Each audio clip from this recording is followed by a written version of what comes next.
Hey everybody, what is going on? Hexselex here. Got a deck profile for you guys today. This is one that I have been working on for a little while here. I've been kind of like brewing it in the old noodle before I actually committed to building it in the game. But I am now ready to present my Altergeist deck. Altergeist is an archetype that's actually intrigued me quite a bit ever since I came back into Master Duel. Because I would still follow Yu-Gi-Oh! A fair bit, even when I wasn't playing, so I knew about Altergeist, and I always thought they looked fairly interesting. So, yeah, I decided to go ahead and build Altergeist myself. Now, this deck is going to be a lot like my Sky Striker one, not only in how it plays, honestly, but also in that this is less of a profile where, like, I'm presenting here is a deck I would use on ladder consistently. This is very much still a work in progress for me in a lot of ways, but I've been having a lot of fun playtesting it, and I just wanted to share where I'm at with the deck right now with you guys. Let's go ahead and take a look at the cards we've got here. We have 3 Altergeist Meluseek, 1 Pookuery, 2 Silquitous. I'm probably going to mispronounce a fair number of these, fair warning if I haven't already. Altergeist Multifaker at 1, obviously 3 Altergeist Marionetter. We have 1 Altergeist Kunquery. And that's going to round it out for the Altergeist monsters. We also are running 3 Maxx, 3 Ash, and 2 Nibiru as well. Only spells we've got in the deck are 3 Pot of Extravagance.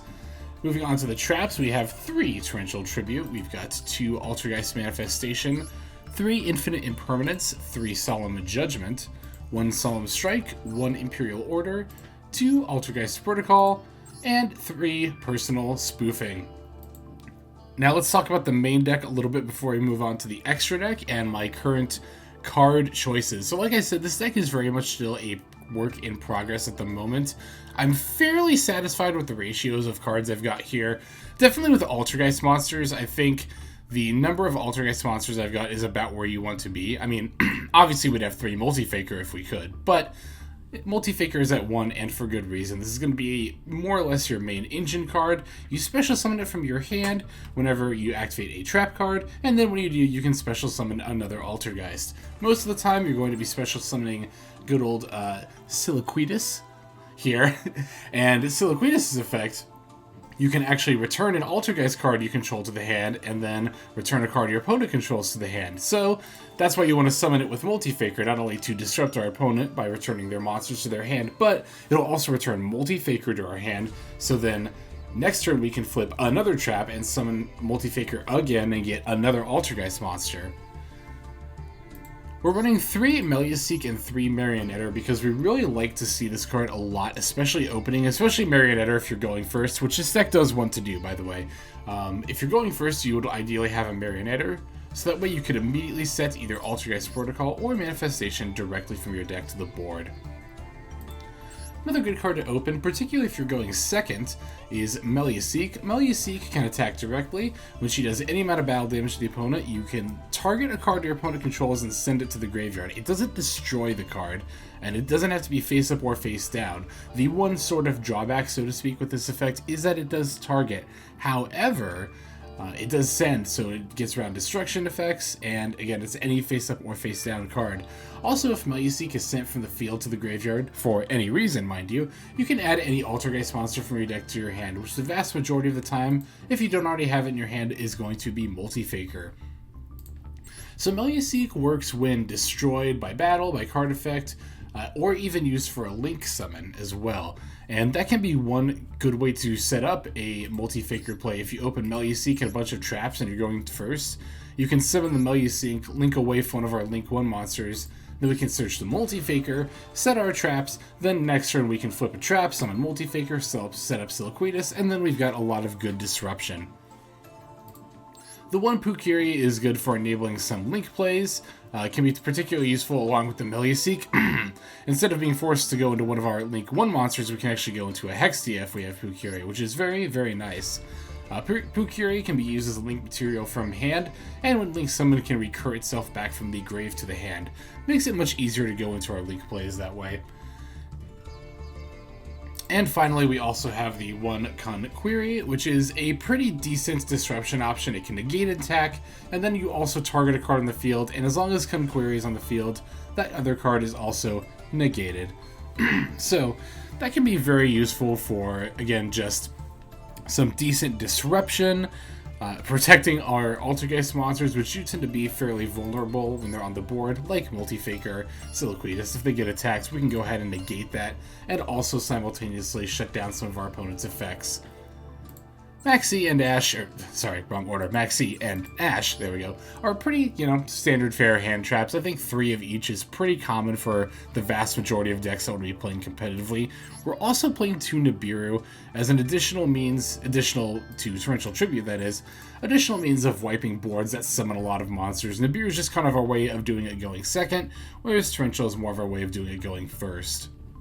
Okay, as for the rest of the deck, we've got the 3 Pot of Extravagance. As our only spell cards, they're really about the only spells we need, to be honest. There are some builds that play Secret Village of the Spellcasters, but we've already got Imperial Order, and I don't particularly feel like crafting a Terraforming to search for it. So Extravagance, we're not using our extra deck quite as much as other Link-based decks, so we're fine banishing 6 cards to draw 2. Or even maybe later in the game, even banishing 3 to draw 1 later. As for the traps, I think this is a fairly standard lineup from what I've seen as far as like what trap cards we're using. Most builds do use more Solemn Strikes, but I've only got the 1 copy, and that's all that I'm kind of willing to use at this point. I pulled this one, I don't really want to craft any others at the moment. I was willing to craft the other 2 Solemn Judgments because I can use them for other decks. Solemn Judgment and also Strike as well, but especially Judgment, very, very important to this deck, and really, I think very important to have 3 of these in just about any control or stun-based deck. Mostly because it's a very good way to protect the rest of our back rows from something like Harpy's Feather Duster or Lightning Storm. It's also just generally useful to counter any particularly threatening play. Solemn Judgment can very easily be like a kind of quote-unquote floodgate in its own if you flip it at the right time. Negate the right summon, negate the right spell or a trap card, and we just shut down our opponent's whole turn. As for the Altergeist cards themselves, we're using 2 of each Protocol and Manifestation. I am actually kind of considering a 3rd Protocol, because I can see where it's pretty useful to have multiple copies around. These are going to be the traps, again, that we can search with Marionetter. Manifestation, being able to special summon an Altergeist from grave. Very useful to bring back something that's linked away, or like a Meluseek that got destroyed in battle, or, a Multifaker we may have lost. We've also got the 3 Personal Spoofing as well, being able to search out an Altergeist monster, and then again, most of the time, kind of like when we're searching with Meluseek, we're mostly going to be grabbing Multifaker with Personal Spoofing, especially because Multifaker's effect will activate if you are activating Personal Spoofing. So if you activate Personal Spoofing, shuffle back an Altergeist, and then add Multifaker, you can immediately special summon the Multifaker. Very nice little play to have. Protocol, also, since I didn't mention, has the ability to send a face-up Altergeist card we control to the graveyard to negate the activation of a monster and destroy it. This is very, very powerful, particularly that we destroy the monster in addition to negating it. And we're usually fine sending something like Multifaker or a Marionetter, especially Marionetter if we've already set up a Manifestation. And it is an Altergeist card, so you could even send another Protocol, which is kind of, again, why I think maybe having 3 copies wouldn't be so bad. We're also playing 3 Imperm, mostly as a hand trap, but also just useful for setting as disruption as well. Alright, so taking a look at the extra deck here, we have 1 Relinquished Anima, 1 Salamangreat Almiraj, 1 Artemis, the Magistus Moon Maiden, 3 Altergeist Hexstia, 1 Crystron Halqifibrax, 1 Knightmare Phoenix, 1 Ningirsu, the World Chalice. I've got 3 Altergeist Prime Banshee, 1 Selene, 1 Boral Sword Dragon, and an access code talker. Now, I will say this extra deck particularly is very much a work in progress at the moment. This is not an optimal Altergeist extra deck. I can definitely admit that. Ideally, we'd have some stuff like Link Karibo. We'd have maybe the Altergeist Link 4 monster. We might have some different like Link 3 or Link 2 plays. The thing is, particularly with Link Karibos and the Altergeist Link 4, Kind of similarly to Solemn Strikes, I'm not ready to fully commit, and I know I've got a lot of Ultra Craft points, but I am kind of saving them for a ban list rotation or a new set coming in. So I'd rather not just spend them willy-nilly, right? Especially because Altergeist is very much like a side deck for me at the moment. Not a side deck that you would, play in a best of 3 format, but it's a deck that I kind of play on the side. It's not one that I'm mainly trying to focus on the ladder with. It's just something that I kind of built for fun because I, already had most of the things for it and I've wanted to try it out. So that's why the extra deck rather is very much a work in progress still. You mainly just want the Link 1 monsters, like I mentioned earlier, just to link away Meluseek in order to get the search for a Multifaker. In that regard, like Linkuriboh would be probably one of the better ones to have here. I think over Artemis, I'd take an Artemis out and put in a Linkuriboh. We do have the Relinquished Anima and Almiraj do occasionally come up as relevant to their abilities, but as far as the Link 2s go, I've seen some builds use 3 Hexstia, I've seen a lot use 2. Honestly, I'm using 3 of each Hexstia and Prime Banshee because I'm using the Pot of Extravagances, right? And I don't want to banish, I don't want to be playing 2 copies and banish both. Because you don't particularly need these cards to win. Well, maybe Hexstia a little bit more than Prime Banshee, but Hexstia I definitely think is good to have 3 copies of because this is, in my experience, the Link monster you go into the most, and it's got a very useful attack boosting ability as well as the ability to negate a spell or trap activation. Also, much like Meluseek, when Hexstia is sent from the field to the grave for any reason at all, you get to add a Altergeist card, not just monster, any Altergeist card from your deck to your hand, which is a particularly strong effect. Honestly, the Crystron is just to grab Ash Blossom, which can go into Selene, and we're not using Effect Veiler like the Sky Striker deck because the Altergeist monsters are all spellcasters, so we're only playing 3 spells, but if our opponent has enough spells in the grave, you could potentially use Selene to then go into one of our Link 4s here. I will say the access code is fairly relevant. I think it is, I would say it's probably a staple for this extra deck because any Link deck is just nice to, any Link deck that can afford to make access code, it's nice to just have the option to go into a monster with huge attack that can blow up our opponent's board and just potentially win the game right on the spot. Prime Banshee I've not really used quite as much as Hexstia. I've probably should be summoning this more often than I have, but like I said, I'm still very much learning the deck at this point, but I do know it's an important card to have in the extra deck. That's again why I've got 3 copies, much like Hexstia, so I don't banish all my copies with Pot of Extravagance. And then, yeah, we're just playing the Knightmare Phoenix and Ningirsu as just generally good, Link cards. Again, extra deck could be optimized. If you've got an Altergeist deck and you have suggestions, particularly for the extra deck, but for the deck as a whole, do feel free to let me know in the comments. I would very much like to hear from other Altergeist players because, like I said, this deck has piqued my interest and I would be interested in getting more into it. Speaking of getting into things, let's go ahead and move on now to the replays. Alright, jumping into this first game here, we've got a fairly decent opening start here. Not quite as many traps as I would like, and we are going second. This deck does ideally want to go first, and, ideally you open, like, Marionetter or Meluseek maybe, and then, like, 4 back row. But, I mean, we can still certainly make plays going second here. We do have the aforementioned Meluseek, and we opened an Infinite Impermanence, so honestly, I'm not really too worried about what my opponent's doing here. Looks like they are playing some sort of variant of the Link 1 Dragon deck, which uses a lot of these rocket cards in order to make various amounts of Link plays. And they're going to go into Hieratic Seal of the Heavenly Sphere, which I think is a fairly typical turn 1 play for most of these Dragon decks. I haven't played against too many Dragon Link decks, but from what I've seen, this does seem to be fairly typical. Alright, we're going to use the Imperm on the Seal, mostly just to special summon the Meluseek, actually, so that we can summon the Silquitous. We're going to normal the Marionetter, of course setting the Altergeist Protocol, since we already have a Manifestation. And we, again, are going to negate that Hieratic Seal's effect. Although, like I said, we mostly did that just to get the Meluseek on the board and the search. It's still going to be very helpful here. And as you can see, I'm just going to bounce back this Rocket Tracer so it doesn't get its effect. We attack directly with Marionetter, and then I can just go ahead and set my other 2 cards. Unfortunately, though, yeah, our opponent does have Twin Twister.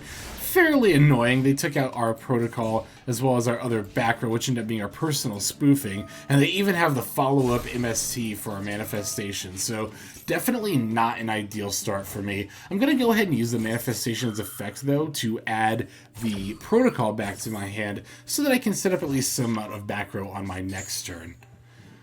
You do want to ideally keep a fairly consistent flow of traps going so that you can keep special summoning your Multifaker, which will keep letting you search more and more Altergeist cards from your deck. Opponent's going to battle with their as Draco Berserker of the 10E. I just see Draco and I'm used to True, but yeah, I'm just going to go ahead and bounce back to the extra deck. Unfortunately, I should have done that a bit sooner. I didn't realize at the time that this monster could banish one of mine by attacking, so yeah, a bit of a misplay on my part there, but this was, I think this was within the first 5 games I played with the deck, if I recall correctly, so I was very, very much still, like, trying it out at this point. Opponent's going to go into another Striker Dragon here, and they get another Red Eyes Search. They're going to get Spirit, which is going to end up setting up the Darkness Metal, or rather, it's going to set up a revival of the Darkness Metal, once they link it away here, I should say. They go for another Heretic Seal, which is, you know, fairly annoying, but definitely not anything we are incapable of playing through. We did draw a Torrential, fairly good draw here. I'm going to normal summon my Marionetter, setting up another Protocol here. Now, arguably, I probably should have gone for the second manifestation there. Would have been probably a bit more useful there. Although, actually, now that I look at it, I don't have any Altergeist monsters in my graveyard. They all keep getting bounced back to my hands, so I think Protocol might have actually been the right call here. That definitely no pun intended, that was completely accidental, but especially because our monster got bounced, yeah, I'm remembering now this is why I got it, so that I could set up a Protocol for, you know, Protocol sending Protocol to activate Protocol. I'm just going to go ahead and flip Torrential here. We'll just, you know, cut off my opponent's summoning at this point. And since I did flip Torrential, I can special Multifaker, and Multifaker is able to set up another Silquitous. So now, even if they have even more plays, I can just counter them, as I am going to do... Let's see. Yeah, so at this point, I'm just kind of letting them get more plays off. I want to see what they get out with before I just bounce it. And yeah, as you can see, they get a Red Dragon Archfiend, or a Scarlight Red Dragon Archfiend, that is, which I'm going to go ahead and bounce back to the extra deck. Our opponent does still have a World Legacy, the spell card to bring back one of their rocket monsters, so they do still have plays. Kind of amazing how many plays the Dragon Link deck has. Yeah, I'm going to flip up my second Protocol here, because when this 10E activates its effect to banish my monster, I can negate, and then remember, I also destroy the card. So that actually ends up being a very effective answer to my opponent's monster there. At this point, I'm fairly confident in the amount of control I've got in this duel. We are able to summon Marionetter yet again. This is kind of another reason why I'm thinking about playing a third Protocol, is because it's not, you know, especially with Silquitous, it's pretty easy to end up reusing the same Marionetter over and over again. And in that regard, I think it might be good to have more targets to search. Yeah, I'm going to flip up my Manifestation during my opponent's end phase, mostly so that I can bring out Multifaker. My opponent's got an Ash, but they're also only at 4,800, so I'm not really concerned about what they can do at this point. And as you can see, because we have Protocol up, that Ash shouldn't even actually do anything, which I almost failed to point out there. Yeah, the Protocol prevents our Altergeist cards from being negated, which is very, very, very nice in situations especially like that. Now, I'm going to activate Meluseek's effect, and Pookuery's effect, and the Silquitous' effect, since I linked them all away. I'm going to add the trap back to my hand, I'm going to add Pookuery back to my hand, I'm going to add an Altergeist monster. This is all pretty egregious at this point as far as overkill goes, because I'm just going to end up summoning the Pookuery and then linking away into an access code for game. And this is why I said it's nice to have access code talker in this deck, and why I would consider it probably a staple, because this is a pretty easy way to steal games. Once we've completely controlled our opponent's board down, we're able to just smack him with a big monster for lethal.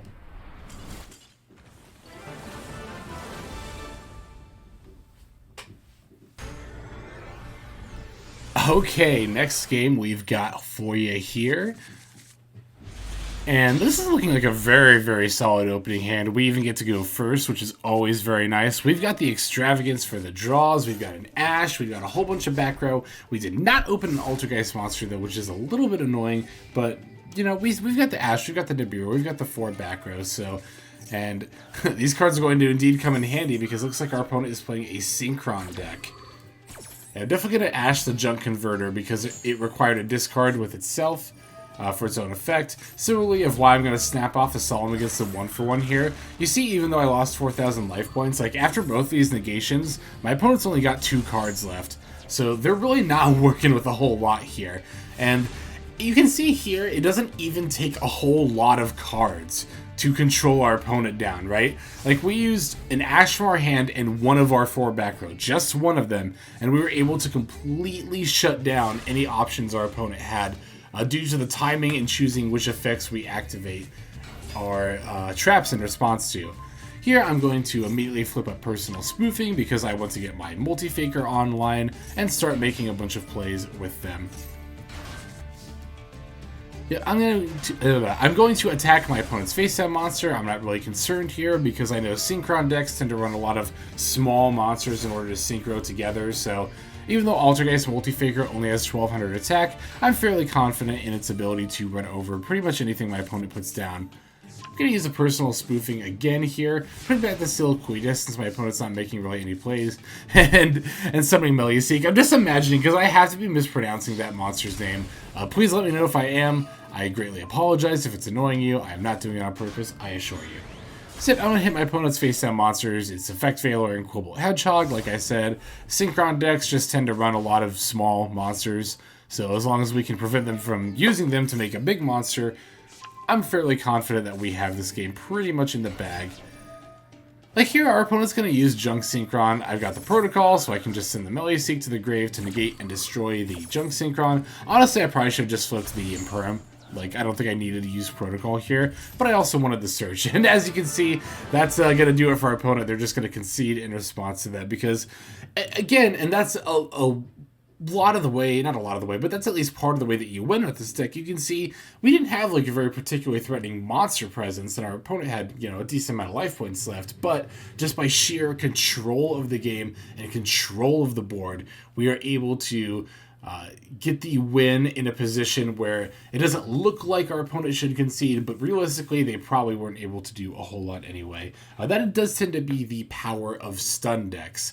And while I wouldn't liken Altergeist to like the level of Eldritch with Floodgates, we don't necessarily even need Floodgates, as you can see, to completely control down the opponent's board. Okay, let's go ahead and jump right into this next game here. We're going to go first in this one, if I recall correctly. Yes, we are. Now, this hand is not particularly great, especially, you know, given that we are trying to ideally set up a Multifaker with this Meluseek play that we're doing here, but we didn't open any trap cards. We opened 2 Meluseek, 2 Ash, and a Maxx. So rather than search Multifaker, I'm actually going to grab Marionetter with Meluseek here. That way I can summon Marionetter, start setting up trap cards, and then ideally we'll start going into our Multifaker plays soon enough. Our opponent's going to Pot of Extravagance. I've got 2 Ashes, so I'm not afraid. I mean, I would Ash here either way, but especially because I have 2 Ashes, not afraid to pop off the Ash against the draw 2 here. But our opponent's got the desires for another draw 2, and as you can see, it's going to end up being another stun deck. This one seeming to be more centered kind of around Jogan a little bit, Jogan the Spiritualist. So they set 3 back row and equip Jogan with this spell card, which will prevent it from being destroyed by battle or card effects by removing the spell counters instead. Yeah, I'm going to summon the Marionetter, but my opponent's going to flip Solemn Judgement. Being another stun player, they probably realize, like, oh, this player doesn't have any trap cards, and they're playing a more stun-y / control-y deck, so if I can prevent them from sending up any trap cards, that's generally pretty good for me, which is in fact the case. We have the Manifestation before our opponent flips the macro, but since they've got Jogan out, we're not actually able to summon our Marionetter back from the graveyard because Jogan can prevent both players from special summoning monsters. Fortunately, we have the Meluseek, so it doesn't really matter how strong the Jogan gets. We can just attack directly and then send Jogan to the graveyard, which is also obviously going to send the other 2 spell cards. Remember that they only protected our opponent's monster from being destroyed by card effects, and like we mentioned in the deck profile itself, the Meluseek sends, it does not destroy. So yeah, at this point we flip up the Manifestation and our opponent realizes like, okay, they're in a position where they can control the game. Again, we were not like ready to end the game that turn, but you can see we got the concede from our opponent because they knew, well, they've only got really 2 back row. They've got the Macrocosmos, but that doesn't particularly hurt us. We have the Meluseek, which can pick off their cards one by one.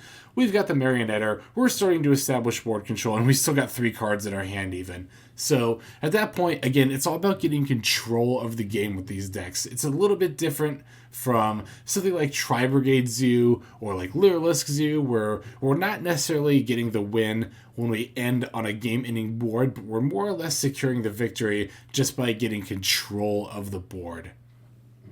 Okay, this is going to be the last game we take a look at here, game number 4, and we're actually going to be playing against Drytrons. And unfortunately, we did not get the first turn. This would have been a very nice turn 1 setup against Drytrons. They're going to get turn 1, they're going to open with a Cyber Emergency, and then they're going to use Alpha's effect. I'm immediately going to pop off Maxx because this is pretty much the only way, and one of the few ways I can fully stop Drytron, particularly going first. Nibiru would have been nice to open as well against a deck like this, but as you can see, Maxx is going to suffice in stopping them, that is. So I'm going to summon a Marionetter here in order to set up a Manifestation because I've already got the Protocol in my hand. I can then link away the Marionetter with the Pookuery in my hand in order to summon an Altergeist Hexstia. Kind of one of the reasons I felt the obligation to play this deck a little bit is because of Hexstia, Hexlex, you know. It fits, it fits. So yeah, we're going to attack their Drytron monster. I'm going to set 4 and then pass.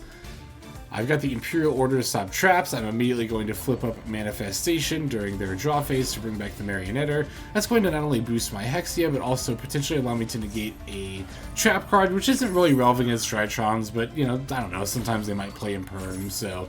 Or sometimes they might have an answer to the Imperial Order, or they might chain it with another spell or something. I just like having the extra backup protection here. Now, I'm going to flip up the Protocol here, and honestly, I think the biggest area where I misplayed is that I was too conservative with my Protocol. You can see I'm letting a lot of monster effects resolve that I probably shouldn't, because I'm a little overconfident here. My thinking is like, oh, I've got Imperial Order, like, what do I need to negate their monster effects for? As long as I can Imperial Order and prevent them from getting their spell cards, they can't drop anything, right? They don't have their ritual monsters. Well, yeah, I did get a little cocky here, and I totally forgot that some Drytron decks will actually run the Assembled Nightingale and then Zeus combo. That's going to be a little bit more of an issue for me. Even though I can negate Zeus once, I actually can't negate Zeus twice, so a little bit of hubris on my end here. This is where, again, I am saying, I say I very much am still learning the deck at this point. Were I a bit more experienced, I, you know, would have known to negate the Drytron effect a little bit earlier, especially because I had the Imperial Order. I didn't need to save the Marionetter, like, for the Hexstia negation. I should have just, yeah, you popped it off earlier. But nevertheless, like I said, this is why we are very much still like in the learning phase of this deck. And honestly, you know, I have considered like, oh, should I wait to show deck profiles before I'm like an expert in the deck? And then I remember, well, like, I wasn't an expert in Tri-Brigade Zodiac when I made that deck profile. Definitely not. No, that was just kind of to show off like, hey, this is what I've been playing. So that's kind of the attitude that I go into these deck profiles with, is like, this is less like, this is the definitive build for this deck. This is how you should play this deck. It's more just me being like, hey, you know, this is what I've been messing around with. I've been having fun with this. If you... honestly, I like showing off the decks when they're still in these experimental phases, because I get some great suggestions for like what to add or what to play in the comments. And the comments have definitely influenced not only some of my deck building choices, but just in general been helping me with my play as well. as always, I'm very grateful to people who watch and people who comment, not just for the views and the comments, but honestly for helping me improve as a player. Oh my god, I make a total misplay here, and I drop Multifaker in the wrong zone. Total, like, I don't know, I was just not thinking, honestly. Yeah, that's why you gotta always be on it, though. That's why you gotta consider every single play. Don't let yourself go on autopilot, because the second you let yourself go on autopilot, you make mistakes like I did just there, where, yeah, we put Multifaker in the wrong zone, so... Yeah, I don't think it really affected too much, to be totally honest, but again, it was the misplay, so... Yeah, no, at this point, my opponent's got a lot of cards in hand, and I don't have a whole lot of cards to respond with, which is why I'm being a little conservative with what I'm negating here.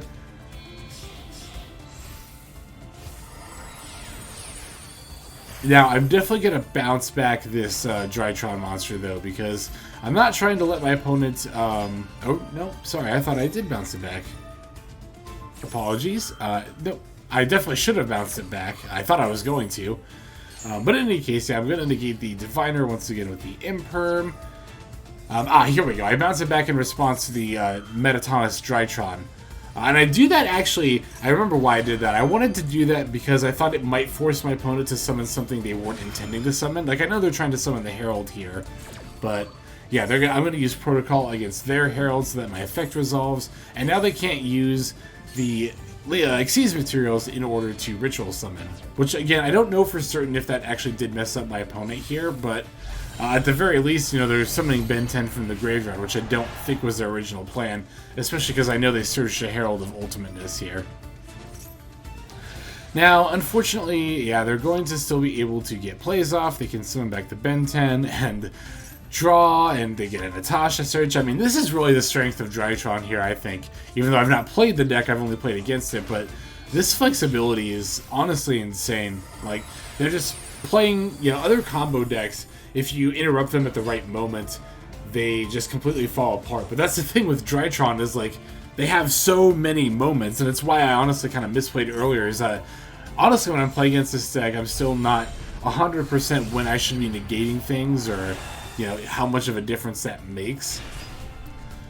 It's kind of why I do have an interest of playing Drytron a little bit, is mostly just to learn these combos. It's very much like a know your enemy kind of a thing, which I do always advocate. Like, you know, if you don't want to play meta decks, that's totally fine. Like, I don't think anybody should force you to play a meta deck, but I think it's definitely wise to, at the very least, kind of know what meta decks are about and kind of know their combos so that you can know what to watch out for, and also so you know what to counter. They're going to go into IP Masquerena here, so I'm not particularly concerned with them negating my stuff anymore. I'm going to summon Multifaker and try to move to the battle phase as a way of them, like, to force them to use their IP Masquerena here. Now here they go into Nightmare Unicorn, and I'm thinking to myself, like, okay, I've got the Altergeist Protocol, like, you know, I can negate and destroy their Unicorn, but the Unicorn doesn't get destroyed here, and it only gets negated. And I don't think it has an ability that protects it from being destroyed, so... Yeah, obviously, I mean, I missed something while I was playing. I thought this was going to be destroyed, but... I mean, even if it had been, you can see my opponent still got plenty of plays on their own anyway. They don't necessarily need the Unicorn in order to pop off here. So yeah, do let me know in the comments if this game could have been played, you know, better here. If there was a way I could have won by negating better earlier, or, you know, if I missed something with that Altergeist Protocol play. As always, like I said earlier in the replay, I'm not above receiving advice from you guys. In fact, I very much enjoy it. Yeah, so gotta love our opponent's username as well. So without further ado, let's take one more look at the deck before we end off here. Alright everybody, as always, I want to thank you all so much for watching the video. Here's another look at the deck list if you want to take a look at it again. Do let me know if you like this video format too, by the way. Obviously I'm trying to polish it up a little bit more as opposed to doing the single take videos that I was doing before, so yeah, I hope you guys enjoy that and enjoyed the deck as well. Like I mentioned in the replays earlier, if any of you in the comments play Altergeist, I would love to hear from you. I'm always looking for ways to improve my decks, and I'm especially interested in this one. So yeah, do let me know if you have any suggestions. I'm always open to them. But without further ado, I think that's going to about do it for today's video. Thank you again for watching. This is Hexslex signing out, and I hope you have a fantastic day.